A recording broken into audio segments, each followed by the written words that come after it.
Сәлем достар, бүгін сіздермен артық салмақтан үй жағдайында қалай құтылуға болады, сол туралы ақпаратпен қысқаша айтып өтеміз. Біздің парақшаға жазылып, лайк басып, астына комментарий қалдырып, сұрақтарыңыз болса жазып отырыңыздар. Жаз айында артық салмақтан құтылу оңай. Қыс мезгілінде тоқтаусыз жеген соғымдарымыз жаз айында біраз кедергі болады. Сол үшін өз денсаулығымызды күтіп диета ұстап, үй жағдайында 10-30 минут жаттығу жасау абзал. Өзіңіз жеңілдеп, дене пішіңіз қалыпқа келіп, өзіңізге деген сенімділік арта түспек. Тамақты аз мөлшермен, бірақ жиі жеңіз. Әдетте артық салмақ асқазанның шамадан тыс созылып кеткендігінен пайда болады. Асты көп жеп, асқазанды үйретіп алғаннан кейін асқазаныңызда тамақты үнемі сондай көлемде сұрайды. Әрине, бұндай жағдайда арықтау туралы әңгіме қалай туындамасын. Енді не істейсіз? Тамақты аз жеп үйреніңіз. Ортақ асты жемеңіз. Дастарханда тұрған салатқа қарай қол созбаңыз. Өзіңізге асты бөлек салуды үйреніңіз. Сонда бір отырғанда қанша тамақ ішіп жейтініңізді көре аласыз. Егер таңғы ас пен түскі астың арасында қарныңыз ашса, алма немесе апельсин жеңіз. Тәжірибеде бірінші 2 күн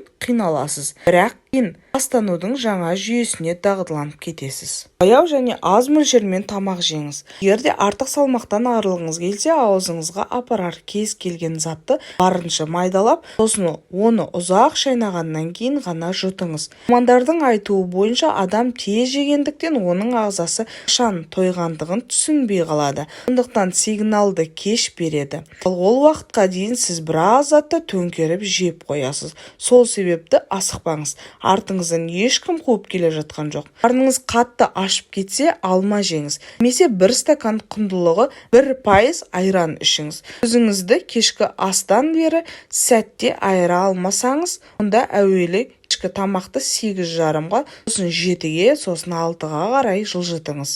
Тамақтану әрине пайдалы. Алайда физикалық жаттығуларсыз үй жағдайында артық салмақ тастау қолыңыздан келмейтін болар. Қандай спортпен айналысамын десеңіз де, өз еркіңізде. Сіздермен ақпарат бөліскен адам ант тағам. Денсаулықтарыңыз мықты болсын.